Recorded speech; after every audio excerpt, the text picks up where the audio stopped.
Hi, I am Mirco, and I want to show you why I think DTF is cool. Today, we will use DTF on the authentic sweatshirt from Russell. The film is ready now. For me, what's absolutely amazing about DTF printing is that I'm able to print every area on the sweatshirt. Whether it's the kangaroo pocket, a sleeve, the hood, anything is possible. Today, I decided to print onto the kangaroo pocket. You know this from other printing processes, that fabric on fabric can't be secured properly, and therefore the print can smear, change, or even become distorted.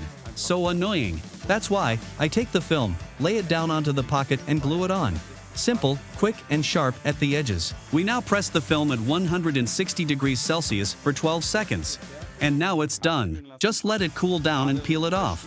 Especially with difficult printing positions, there's always a risk that something could go wrong and then you may have to throw away the sweatshirt. With DTF printing, this risk is eliminated. You can sort the films beforehand and identify any mistakes.